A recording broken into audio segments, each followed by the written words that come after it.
He's defeated every champion from every organization the sport of mixed martial arts has ever seen and retired from the octagon as the biggest draw and the industry's highest paid athlete of all time. And now Chael Sonnen's on podcast1.com. And for that, you're welcome. What's happening, guys? This is Chael Sonnen. Welcome to a very, very special episode of You're Welcome. I want to tell you guys right out of the gate how to make a boatload of money, and you can do it this week by betting at MyBookie. Go to MyBookie. Look, you know who's going to win the game, right? You've been telling all your friends. You've been telling all your friends that you know who's going to win the game. So go put it to the test. Go make yourself some money. Put your money where your mouth is. You got some money on the game? Go score big and do it today. Join thousands of online players just like me and start betting at MyBookie. I would only recommend a service to my listeners that's been good to me. That's why I'm urging you to make your way over to MyBookie, win, and get paid. You are wasting your time betting anywhere else. They offer the highest credit card acceptance rates anywhere, and you can start playing instantly. They also have a game live betting. So you can even play and you can bet after the kickoff. And unlike so many other websites you might find, MyBookie offers fast, hassle-free payouts when you win. I can tell you firsthand, they will pay you when you want to get paid. You go click a button and your money is on its way. I want to make sure that point's very clear. Join now at MyBookie. They will match your deposit with 100% bonus. Use the promo code FIGHT to activate the offer. Okay, the whole thing's done over computer. You need them to recognize you. So when you go to MyBookie, make sure you use the code FIGHT to activate what I'm telling you right now.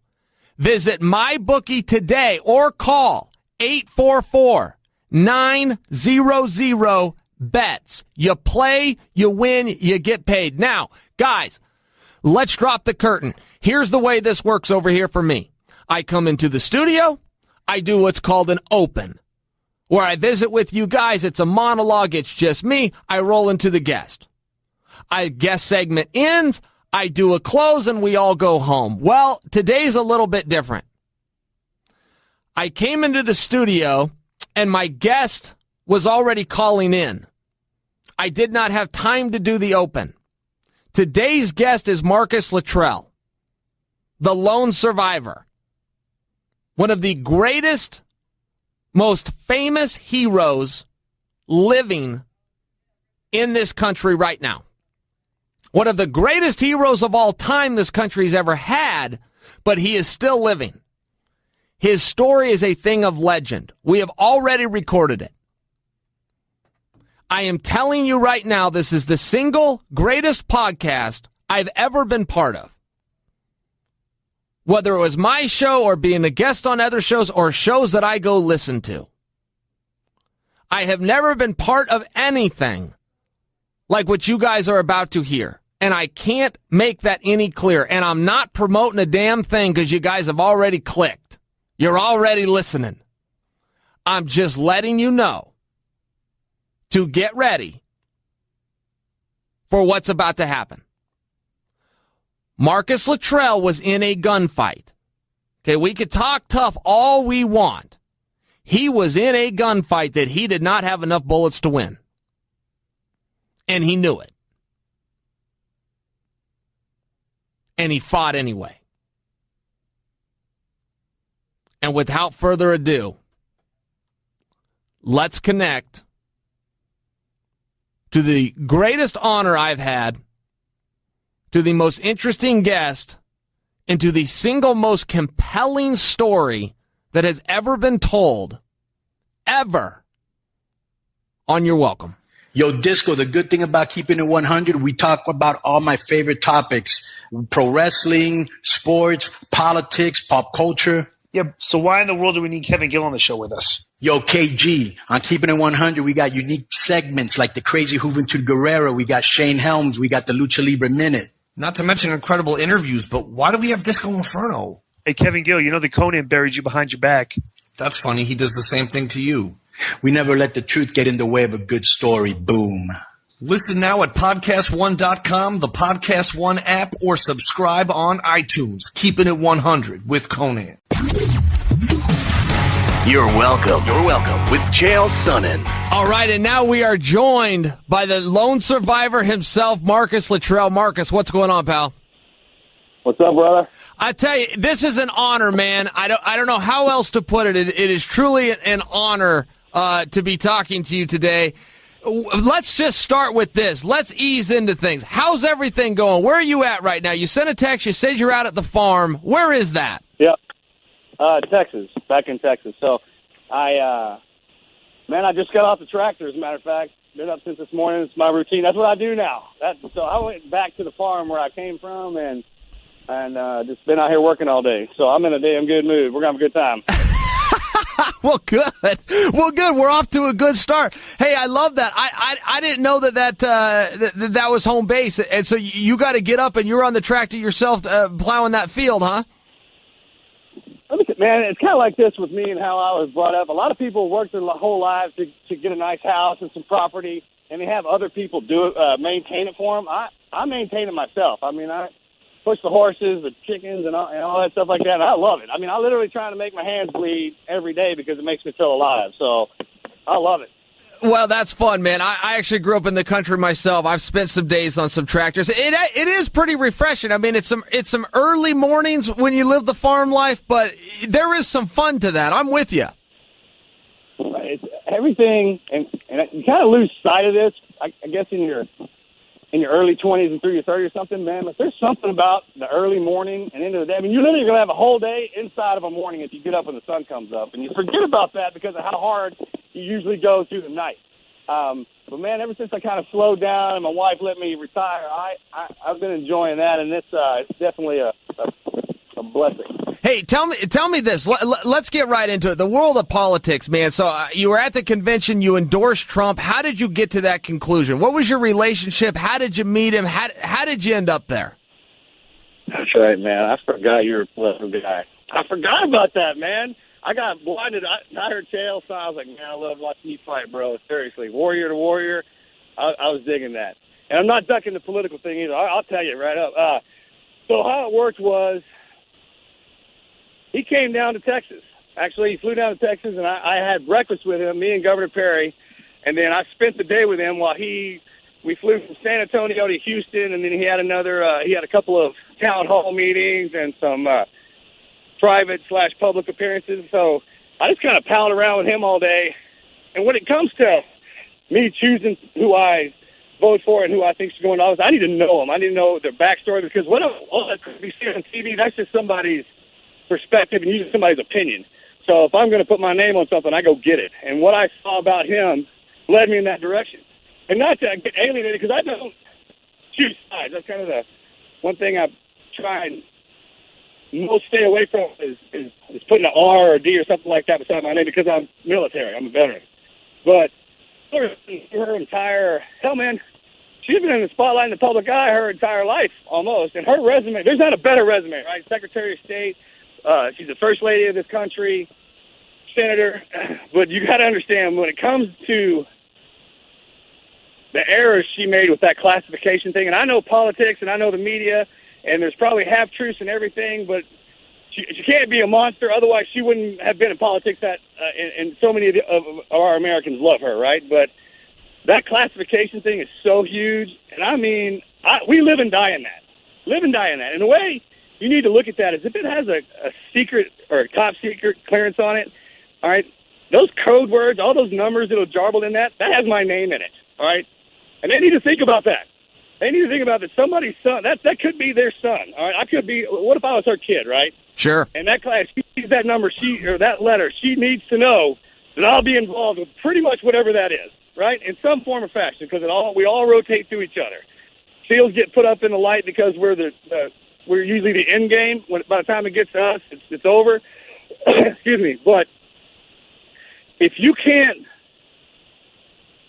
one of two things: either you don't have enough faith in what we do to truly appreciate what the importance of that is, or you just didn't care.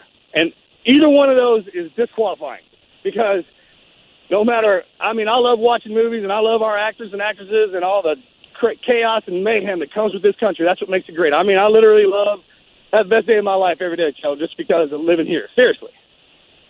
But, man, the ring that protects all that needs to stay solid. And the way they do that is through words. You can't literally be in front of somebody the whole time. It's not like the old days. And those classifications, those little pro words, mean life and death. That's what you're talking about. Life and death, period. It's not it could have been. No. That ain't how that worked, man. It was life or death. Yeah.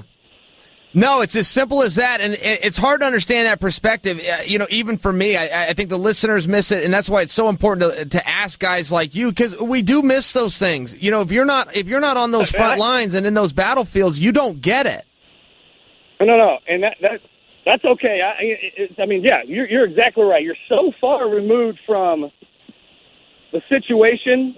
And the further removed you are from a situation, the further removed your situational awareness is of it. Because in the battlefield, and that's why I don't talk about the war right now, because by the time I came out of there, if you were out of the battlefield for more than a month, man, you were irrelevant. All right, you didn't have anything to say about how to fight, how to work. You're a fighter.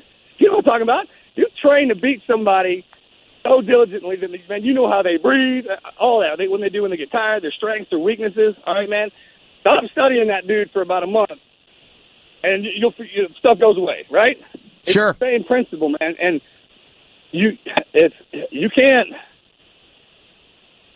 mess around with that. Not if you want people to take it. Here's the deal. Not if you want us to take it seriously, because I can guarantee if the boss doesn't take this seriously, we're not.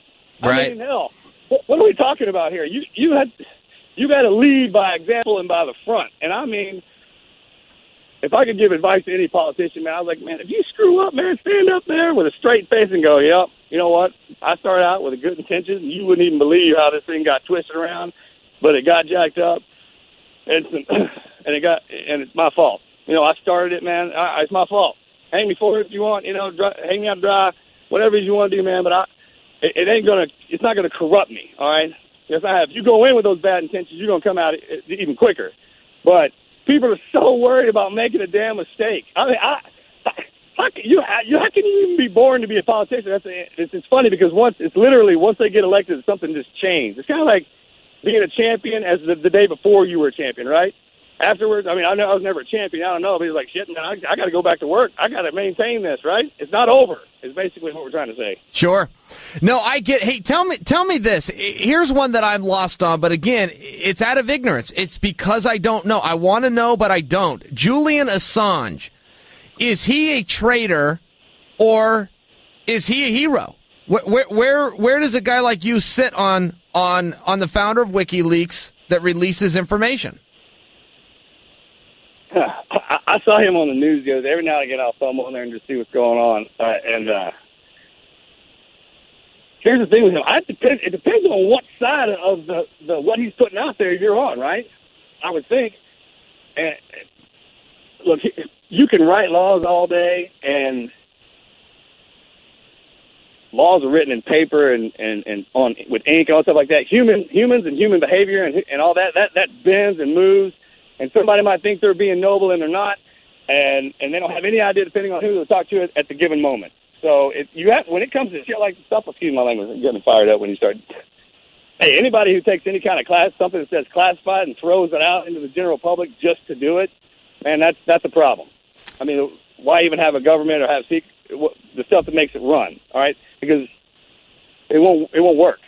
Just study our history. Just study all history. It doesn't work like that. So. Yeah, no, that's right. That's right. Our government has secrets. That's true. And some people just hate that concept, but that's a reality. And those secrets have to stay secret.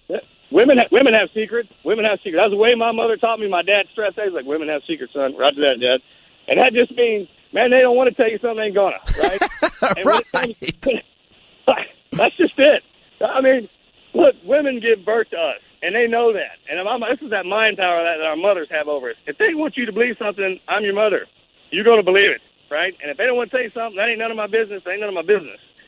And you can't tell me that some stuff has to go down that you don't want the public to know. Because, look, if you hadn't been outside of this country, first of all, you really don't even know what you're talking about anymore, all right? Because you're connected on the Internet, and you got a couple friends on Facebook and all stuff like that. Doesn't mean anything.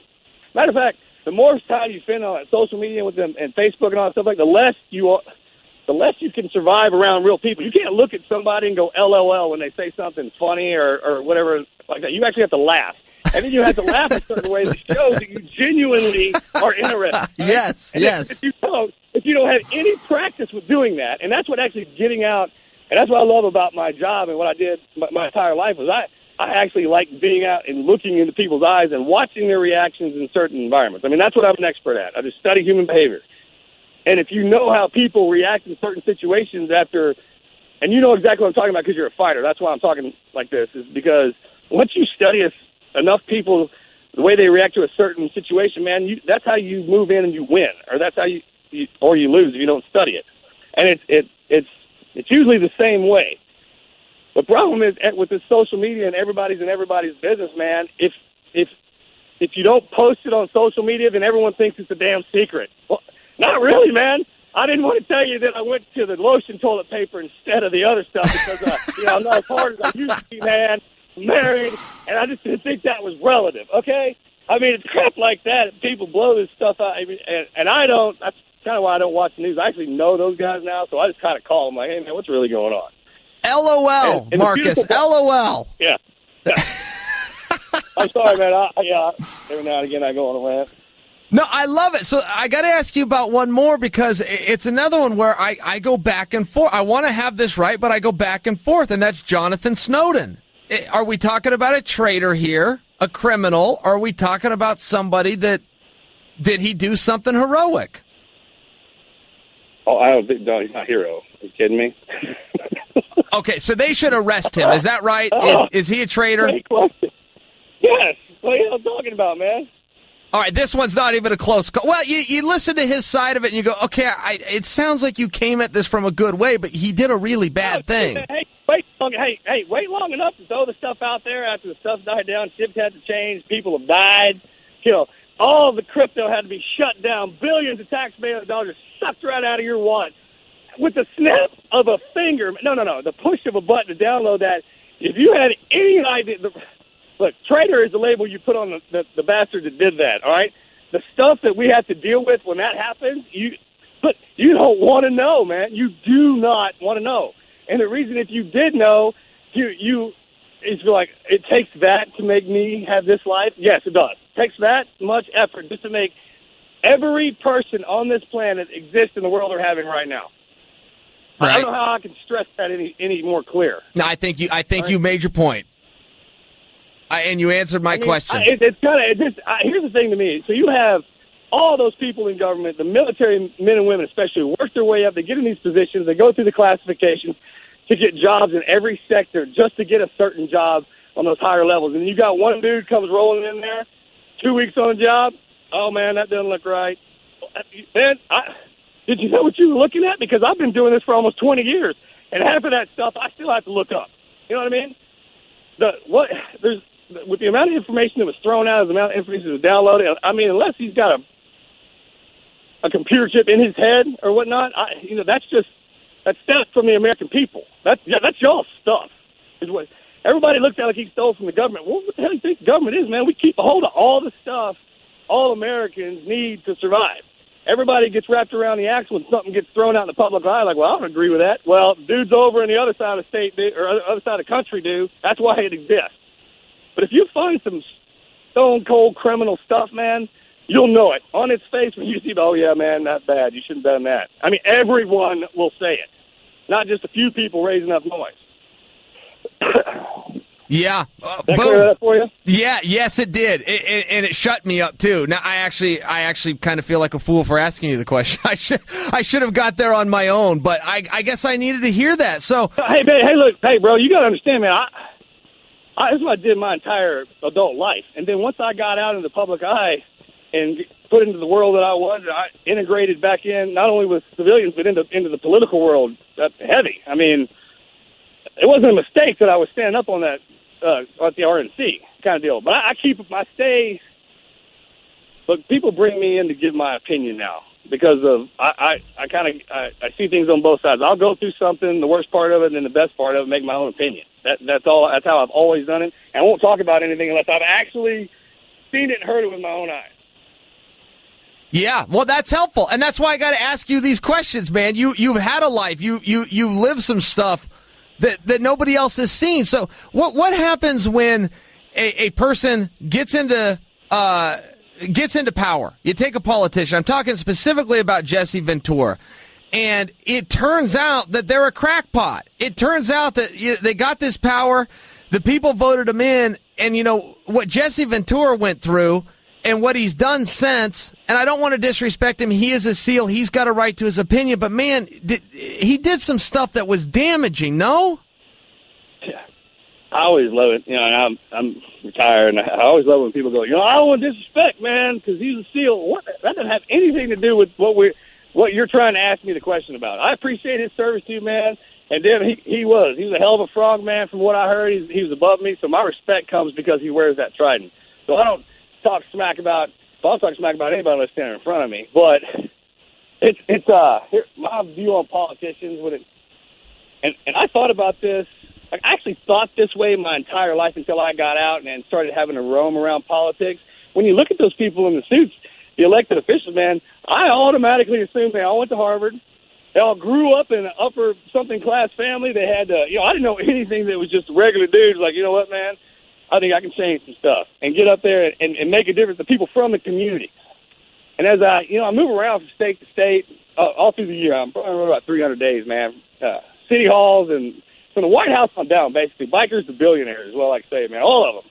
And you got to get somebody who's truly passionate about the area that they live in the beginning, and then the people around them.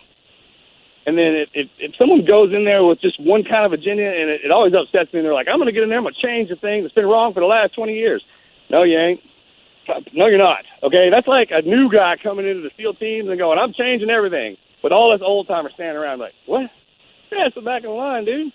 So they actually have to put the work in to get to a certain spot to make some changes. And I understand that. I know how the game is played perfectly now.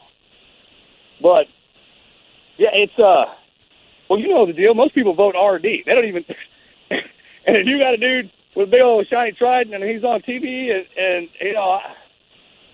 that's what they see. You can't tell me that. I heard somewhere the other day that someone said a socialist meant that they had a lot of social media sites. Have you heard that? I heard that. No, but that disappoints me, but does not surprise me. That's not what that means at all. And my favorite thing is when those socialists get out there and they have those banners up and they start picketing and they're like, we want socialism. Dude, in a socialist country, I'd come down there and take a sign away from you and put you in jail. You can't protest. Yeah. That's the funny. I mean, most people don't even know what they're upset about. You know what I'm talking about? Like someone's upset. Let's get in there and get upset with them. And what? What does that even mean? I don't even know what that means. I'm with you, man. It does get frustrating. I like politics. A lot of people don't. I try not to talk them too much. It only gets you in trouble, right? That old expression, don't talk religion and politics. It only gets you in trouble if you can't understand the other side. It's kind of like a fight, right? The only way you ain't going to win if you don't understand how that dude works. Yeah. And it's the people. The ones you got to worry about, bro, are the ones that won't even be like, those people over there are Satanists, and if they get elected, we're all going to have horns and people are going to die. That person does not need to be in office. That scare tactic crap, and first of all, it don't work anymore. These millennials are smart, dude. You know what I mean? And I tell you what, and Bernie Sanders, you got, man, I don't know him. I'm not talking bad about him at all. I'm just talking about the political machine and what they did. The minute Bernie Sanders walked up on that stage and backed up Hillary and told them this is the woman for the job, it crushed them kids. All those millennials they died on the vine, dude. I mean, you couldn't even talk about a more deliberate act of punch in the face. I was so shocked. I go, man, you just earned, brother. You should have just stuck it out, and that would have been your movement. That's the problem, man, that compromise.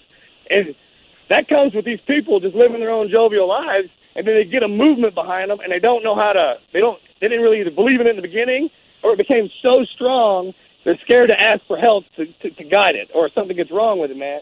And it's those people who kind of come up from nothing, right, or come in the military, or have a background in this country more than just a little spot you're in. that when that stuff gets hard and those movements last, you see it and you cultivate it and you make it happen. That's how stuff changes. The reason stuff doesn't change is because when everybody protests and the protest is over, they leave. Man, if you really want to see, if Black Lives Matter to you in these neighborhoods, keep your ass in there. Stay with them. Stay with them after this is over with, man. Move in there. Change it from the inside. That's how you have to beat all this stuff. Everyone is going to have to man up and not be afraid. I was in church the other day, man. These people are like, who in here is afraid all the time? And I mean, bro, it was a big church. Almost everybody, I was like, afraid of what? What can you be afraid of all the time? I couldn't even understand what that means, right? And you should be happy all the time. And guys like me and you, man, we were born like that. We're raised. I walk into every situation expecting to take pain. And because I've tested myself and how much pain I can take, very little rattles me up anymore at all. So it's that kind of leader that you have to have, man. You got to have somebody that just doesn't have an idea one moment and then think it's going to work if there's no conviction behind it. But if he does have one and it does work, man, you better have you better have something behind it or stay with it, man. Don't get scared. Yeah, I hear you and all that, man, and that's a great transition right into this. Look, let's just get into it, man. You were in a battle that you knew you did not have enough bullets to win. What was that like? And how do you get somebody like you and your teammates to raise their hand and say, put me in, coach, when the odds are so greatly stacked against you, but the mission's got to be done? What is it that makes you and your teammates go, we're the guys, send us in, and whatever happens, happens? I mean, that mindset is very rare, and I thank you tremendously for having it. But what is that like, man? That was a badass montage. I don't know how long you worked on it, but it was good, man. You are good with your work. But Thank you, buddy. It really boils down to this. And I was thinking about this because I've been excited to come on your show and talk to you from this perspective.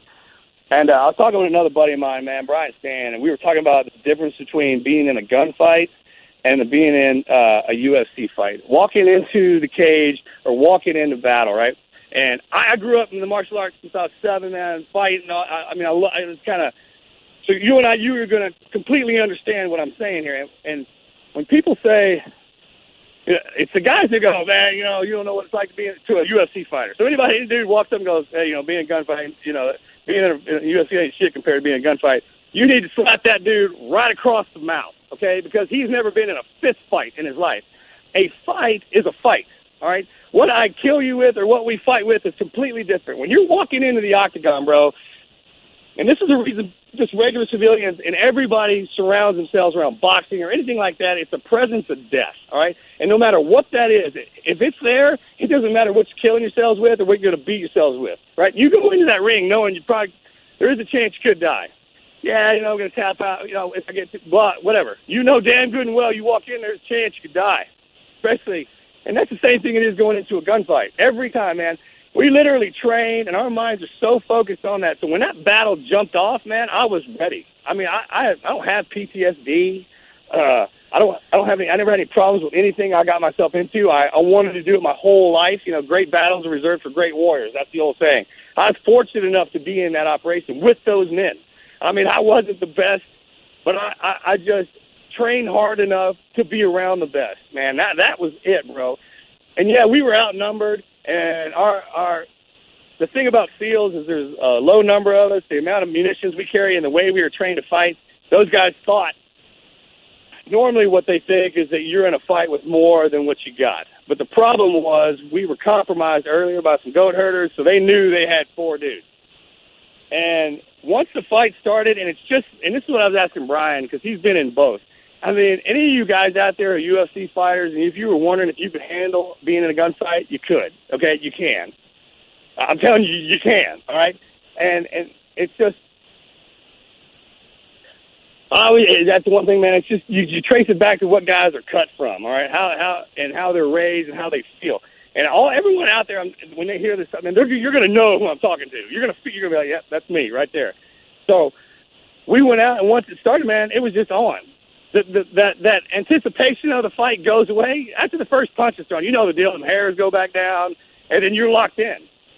But it's just that anticipation of it that kind of gets that people think is different. And it is probably because, you know, hey, man, guns and hands. But once it goes, ask anybody who's been in one, either a fight or a gunfight, man. You're like, after the first bullet or the first punch is thrown, baby, we was getting down. So that's how it worked. Only problem was we eventually ran out of blood and we ran out of bullets, and they picked us apart one by one. Danny was the first guy to die. I was right there with him.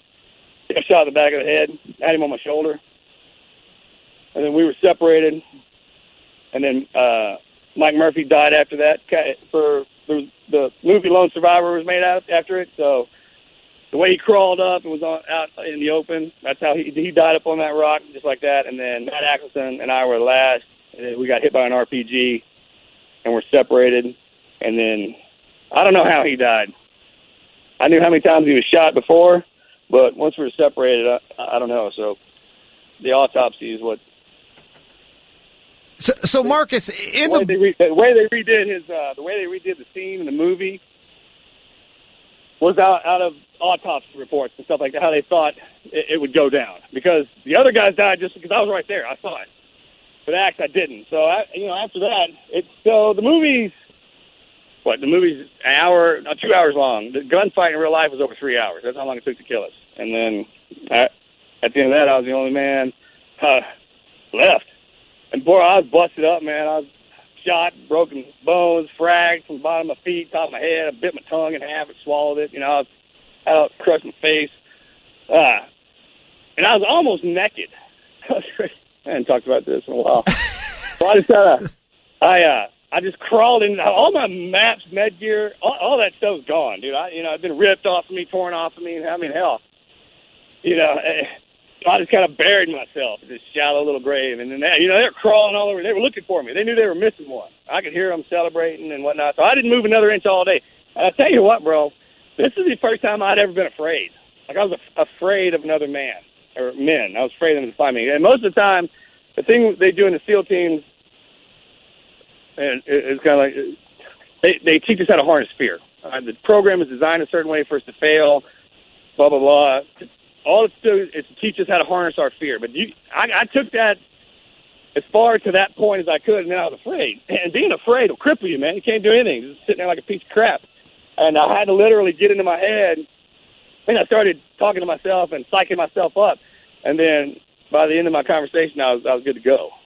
So my problem was, man, I'm a team guy. I work well with my team. Even as a sniper, I had a partner, but I was paralyzed from the waist down. I started crawling, and the sun went down. It was the longest night of my life. Oh, I tell you what, they didn't put in the movie.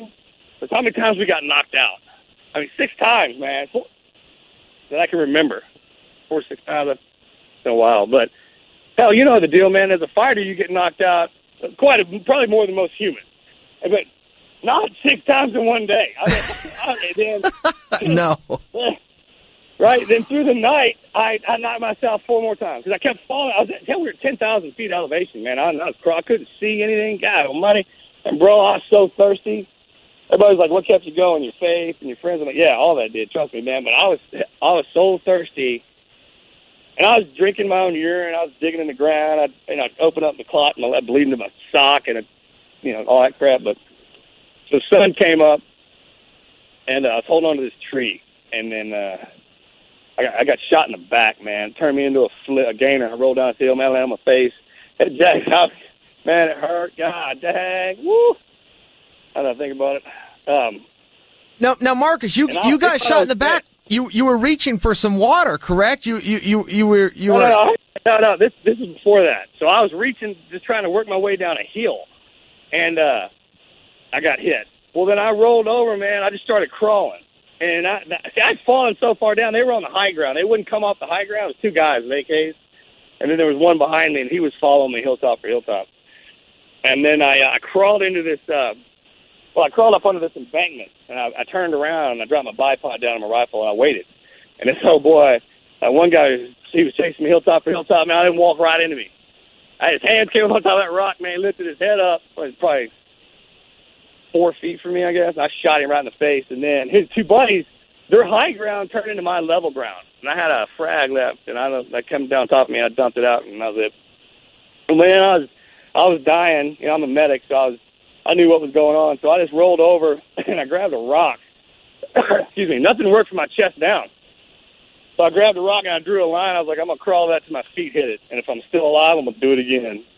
Hey, bro, you want to talk about going all the way to the damn baseline? That's all I had, man. Draw a line in the damn dirt. So I started doing that. That was it.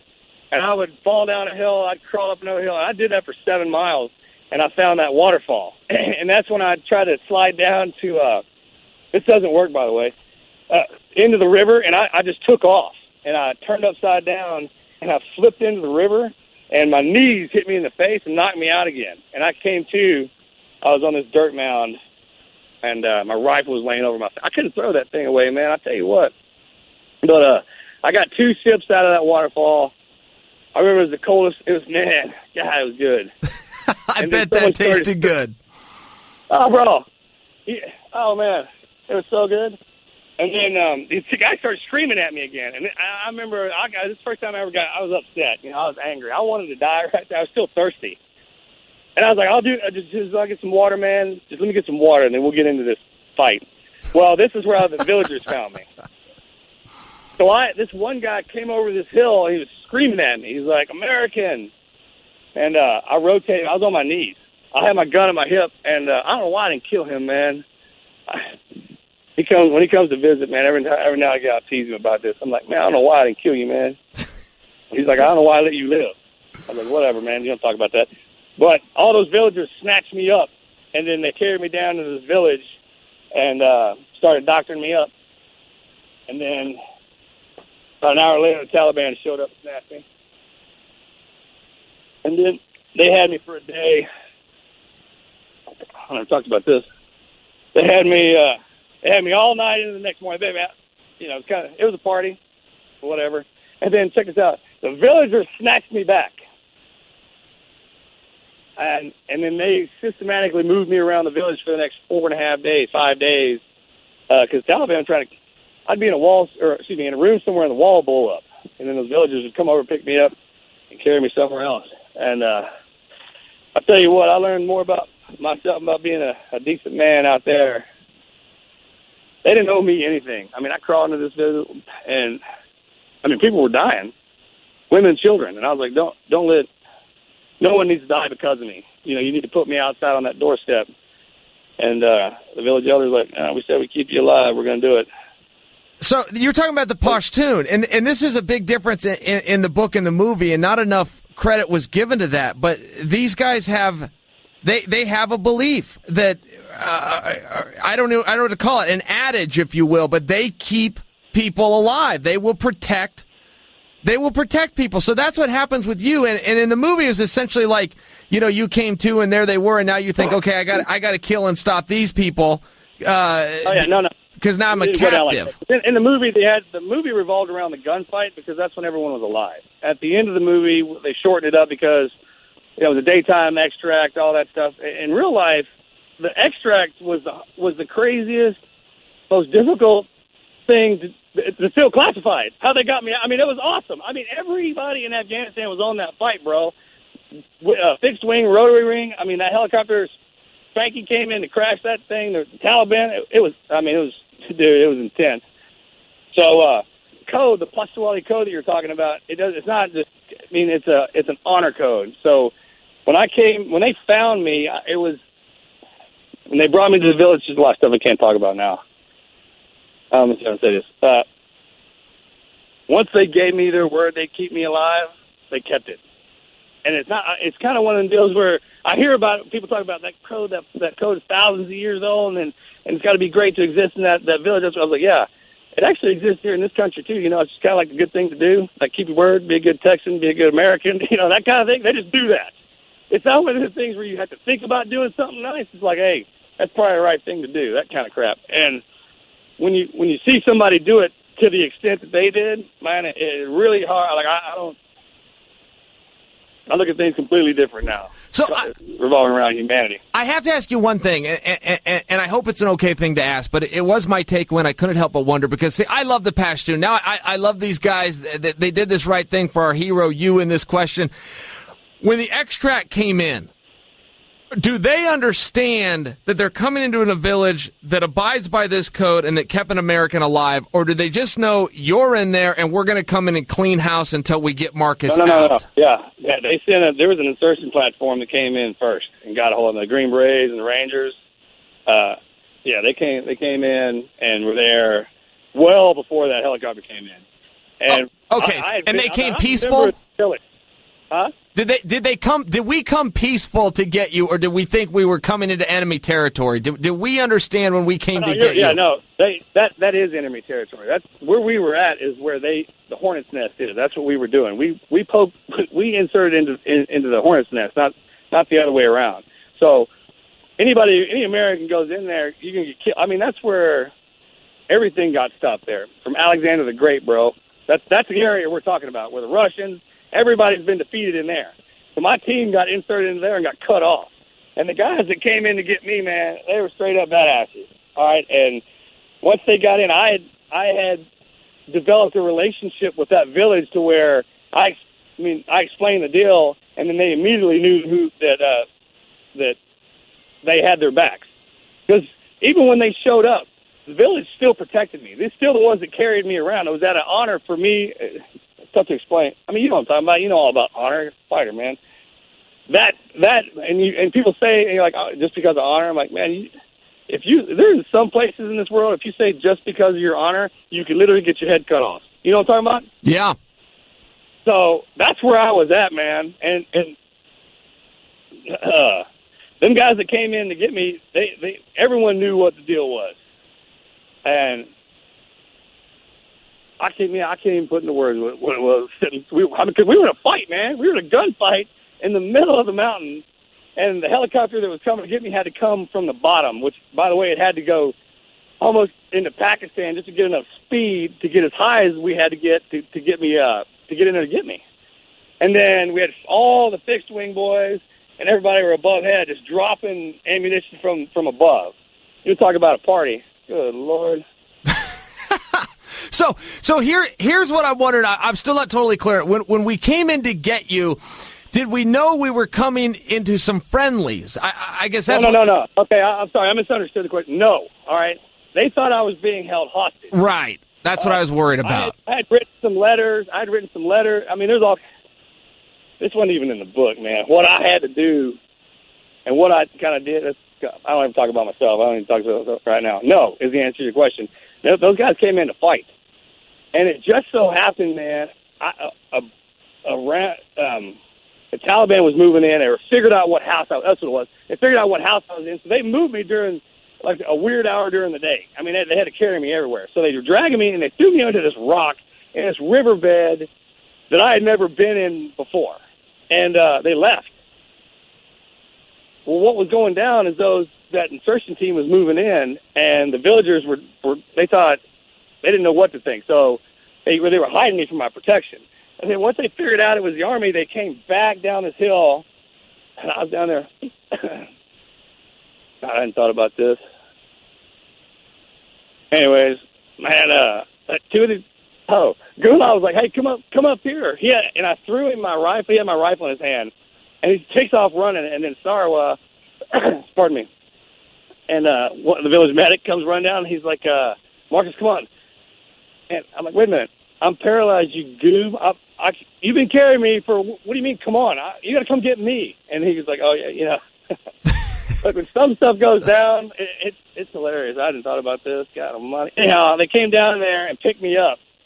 And they were dragging me up this hill. So I'm dressed like a villager. You know, I got a beard down to my head, and I'm dressed in some man jammies, and I got a hat on and whatnot. And I hear my name in English. And I lift up, man, and sure enough, these two Army Rangers come around this big. Imagine being in one of the arenas in Vegas, bro, and kind of looking. That's where we were at. We're in this bowl in this mountain, right?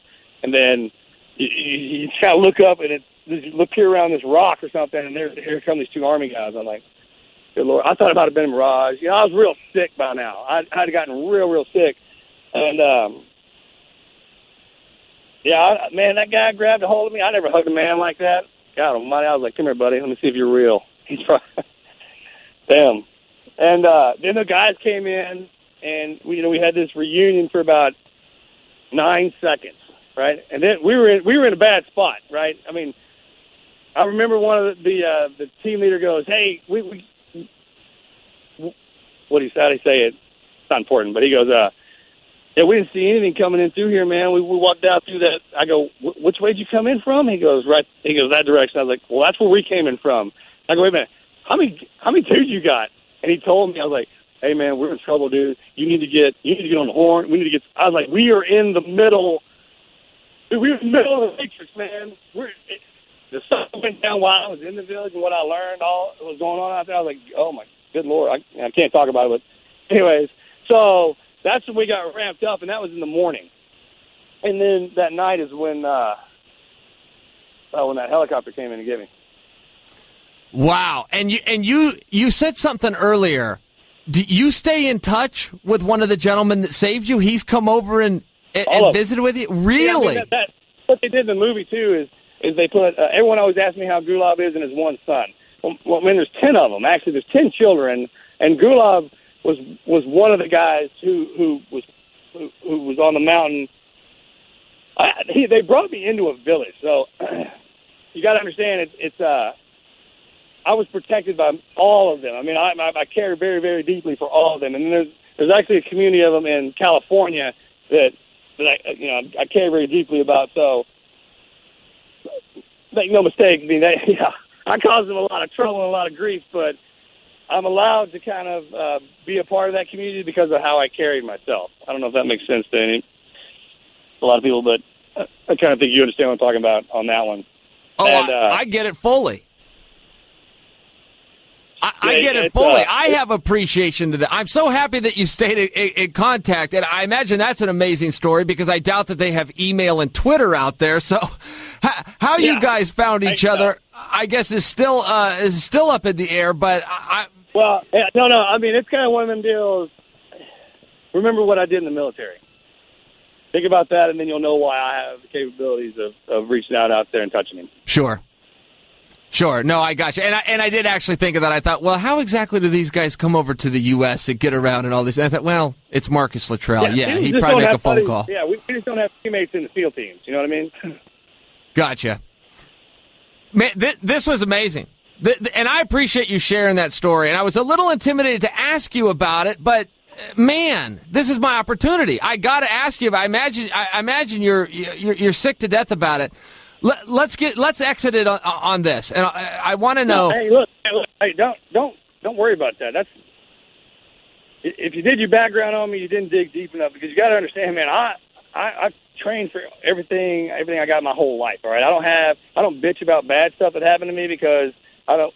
Why would I complain about the good stuff? Kind of deal. And sure.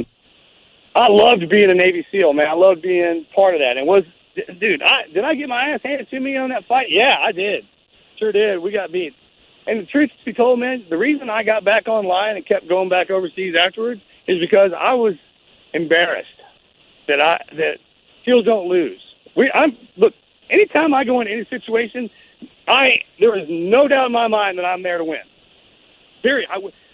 We cannot be beaten mentally. I mean, look, no one can physically reach into your head and damage your brain. That's what beating mentally. You got a stroke or something.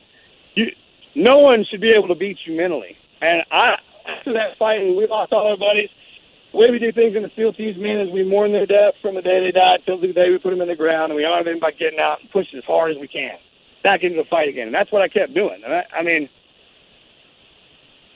so Marcus, that was our first loss. Yeah, that was our first loss. And I just didn't, I didn't want to be. I didn't want them to think that I don't know what it was. I thought maybe I didn't want them to let them down. So. And that was my place is with them, among those guys. You can call us whatever you want through the dawn of time, man. Spartans, knights, gladiators, whatever it is, man. This day and age, they call them special forces guys. We all find each other, and they label us however they want to label us, man. But look, it's the act of just being there. And look, man, there is glory in defeat. A gunfight is a gunfight, man. What changes it is who you're there with. All right? There's a little inside story for you. But, man, it was my greatest honor to be out there and do all that. And now that I'm home, I have a wife, kids, I'm healthy. I'm on the phone with Chael Sonnen, man. Look, you guys jerk us out of that reality that we're living in while we're over there, while we watch gladiators like you guys fight. I mean, that fires us up. So thanks for all you've done. Hey, and thanks for making the UFC what it was when you were through there, man. I don't know what the numbers were. I didn't talk to Dana or anybody, but I would imagine that when you were out there running your mouth and whipping people's ass, the numbers were up. So you need to coach somebody or – no, wait, never mind. You got somebody back in already. He's badass anyhow. Forgot about him. He's doing a good job. So, yeah. Well, that's nice of you to say, man. I appreciate you following the sport. It was an honor to meet you backstage. I think I was getting ready to get beat up by John Jones, but I remember you came backstage, and it was just a cool thing. I knew your whole story. I'd read the book. I'd seen you on TV. I'd watched the movie a couple of times, and I couldn't share any of that with you because I was getting in battle mode myself. But when you walked in that room, I remember it. Yeah, absolutely. I was like, he's fixing to get into a fight. Don't take me back there to get in. I mean, come on, man. I mean, he's like, oh, yeah, you're fine. I'm like, that's not how it works, man. You get guys at this level who are ready for a fight like this, they're motivated. They don't need somebody coming in there and throwing the game off. So, but it was an honor to be back there and to watch you fight, man. A joy. Well, I appreciate that. I appreciate your sacrifices. Say that out loud. Oh, well, tell her thank you. Tell her she's got very good taste. I appreciate hearing that. I will, man. I will, bro. Hey, Marcus, get back to the farm work, man. You are awesome. This really has been a pleasure. Thank you for coming on, buddy. Absolutely, brother. Take care. All right, take care, Marcus. Wow. Whoa. Will you please lean forward? I've got a debrief on this. That was without question the greatest podcast I've ever been part of. I was flat intimidated. I couldn't believe the tone in his voice.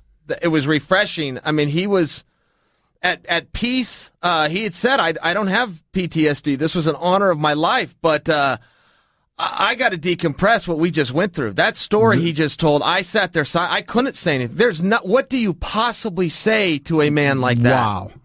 Wow.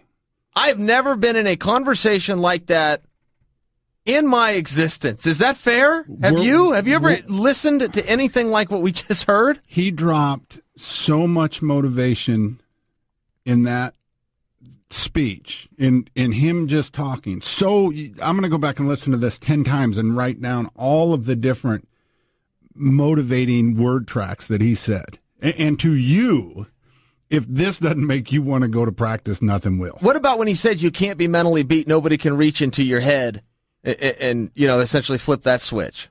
That was one of them. That was one of the takeaways that I had. I just sat there and listened. I didn't know where to go with it, when to get off with him, I didn't know.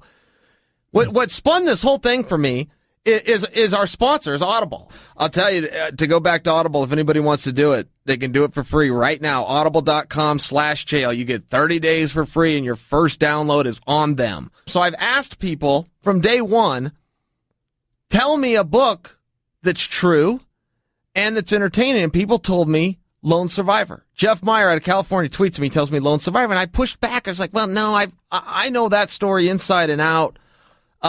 I was never in the military, but I'm a huge fan. I watch Marcus Luttrell. I watch all this stuff I know this story. I saw the movie repeatedly. It was amazing. But I don't need to read the book. And Jeff's like, well, no, you do need to read the book because there's a difference, particularly with the way Hollywood portrayed this Pashtun tribe. These are the ones that saved him, versus the book and the longevity and what they went through to save him and to honor this code. And that's actually what spawned this whole thing. What spawned this whole thing is I went and listened to it. I said, all right, I'm going to go listen to this book. And so I did, and there was a big difference. Jeff was right. There is a huge difference in the way the movie kind of went over it real quickly, got the message but went over it real quickly, and the way the book actually broke it down. And I was trying to get to that point with Marcus because that's what spawned this whole thing, but I don't know if I got intimidated. I don't know what happened with listening to him, but I just never felt like it was right to interrupt anything he was saying. So when he was talking about that they had gotten knocked out 6 times, I remember when that movie came out, and our mutual friend Phil Mamula is a SEAL, and he said, yeah, man, that the part where they're flinging himself down the mountain, the rock side, knocking himself out 4 to 6 times. Yeah, he said that's real. That happened, and I remember that. I was just like, then watching the scene, Reese told me that. He said, "Hey, man, this part's real," and I remember watching that and thinking, man, how do you do that? How do you fling yourself off a rock cliff 6 times? How else are you going to get down? I mean, I think that's what they were faced with. I can't relate to it, but I think that's what they were faced with. We got to get down there. We have no ropes. There are no steps. Let's just see what happens. And they literally flung themselves down it to get to the lower ground. And they got knocked out on the way. And this is the one thing that people often miss about Afghanistan and that part of the world. It's a reason that nobody's ever won over there, including the Russians. Nobody beats the Russians couldn't even win in Afghanistan. Is the terrain. You can't get around it. You can't move. You can't get in and out easily. You just can't. And so, to your point, and again, I'm assuming that everybody else is where I'm at with this, where they've heard the book and they've seen the movie and they know all about it. But the truth is, you really don't. And Marcus had touched on that too. He goes, look, if you've never left the country or your city or your state, you really don't know what the hell you're talking about. You can't learn about it on Facebook and these other. He made that point, but with the terrain, with where they are, if he wants to get down to lower ground, they got to go for it. They don't have a horse or a buggy or a nice way or time on their side to sit and try to think, how are we going to do this? There are bullets coming at them. Could you even try to relate? Try to put yourself in that spot. No, and he flung himself down a mountain and got knocked out. Broke his face. He paralyzed from the chest down. I didn't know that. I didn't know he had to crawl to get places. What about him saying I drew a line in the rock with a rock and just try to get my legs to it? So that 6 feet. He moves 6 feet at a time, and he's alive today to tell the story. He buries himself, and then and then he's scared, and it's a foreign feeling to him. So he has to give himself a pep talk in the middle of hell. Right. That's just insanity. How about him continuing to put the fighters over? Yeah. No, that was very nice. He was very humble. He was out there on the tractor. Called in from the... Yeah, cool guy. He's a Stipe guy, guaranteed. Yeah, guaranteed he's a Stipe fan. But I didn't know where that was going to go. At any rate, guys, I'm decompressing here because of what just happened, but that was the single most interesting podcast I've been part of. All right, guys, I'm going to leave you with one final thought. And I tell you guys all the time about Onnit.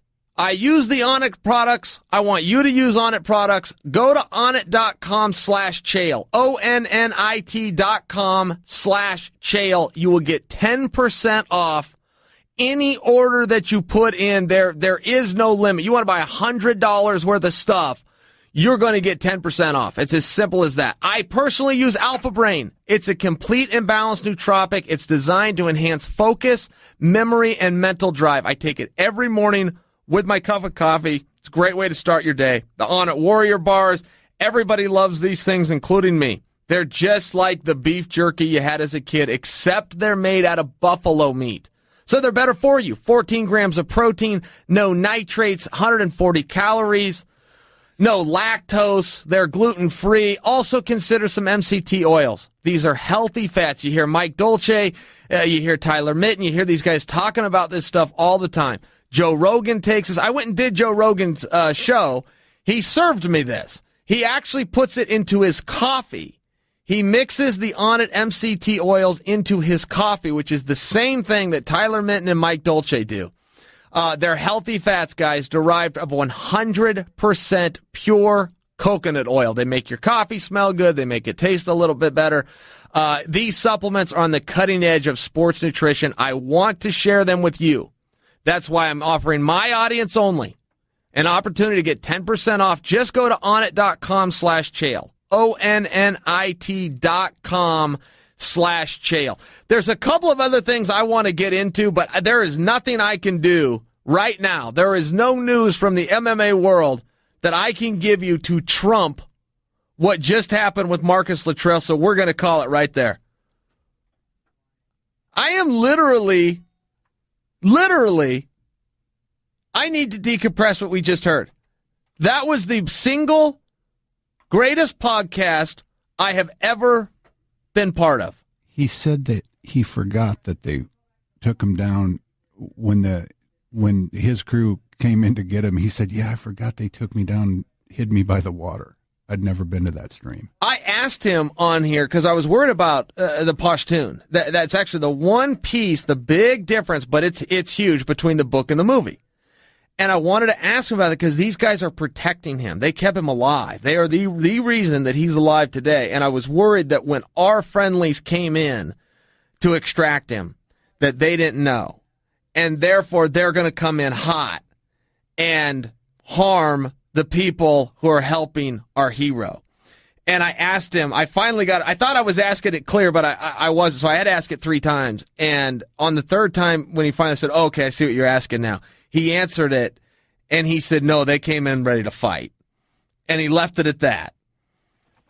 Well, but that affected me because now I can only imagine what that means, which means these people that rescued one of our own, brought him back to life, had to then fight my takeaway our side not knowing. Is he's telling the story.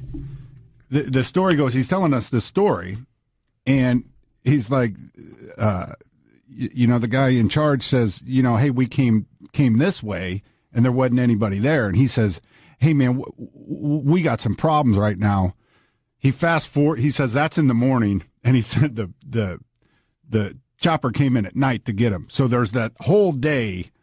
We don't know what got down. Yeah, and he had said a couple times, we were very respectful to not butt in, but he had said a couple times, "Hey, I can't talk about that." So you just you don't do a follow-up question. No, I'm just saying there's something there. Sure, no, that's what I'm saying. Yeah, and we'll never, and you got to respect it and leave it at that. He's been as open as he can possibly be, but there's a couple of things that he's got to keep closed. That's just what it is. All right. Wow, what a day, guys. Until next Wednesday, I hope you guys enjoy your weekends. I hope you remember who you are, what you stand for, and try not to let that get you down. I'm Chael Sonnen. Play with that one. There was a riddle in that.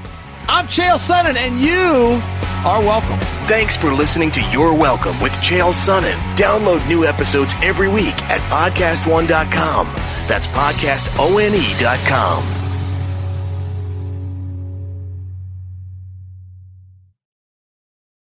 Stay tuned for the latest AP News headlines from Podcast One, right after this. When shopping for car insurance, consider this. Geico has been saving people money on car insurance for over 75 years. So if you're serious about savings, it's simple. Go to geico.com. After 75 years, they know how to save you money. AP Update, I'm Rita Foley. President Obama says all Americans should be concerned about reports of unarmed black Americans being shot by police. He also says protesters who loot and destroy property are not advancing the cause of racial justice. Last night's protest in Charlotte, North Carolina, against the police killing of a black man there was peaceful, with protesters calling on authorities to release video showing what led up to Keith Scott being shot dead by an officer. Family attorney Justin Bamberg. It's my understanding that his wife saw him get shot and killed, and that's something that she will never, ever forget. Bamberg says he saw the video of Scott being shot, but it's not possible to tell, he says, if Scott had a gun in his hands, as police say. Authorities say he ignored repeated warnings to drop the gun before he was shot. AP Update, I'm Rita Foley.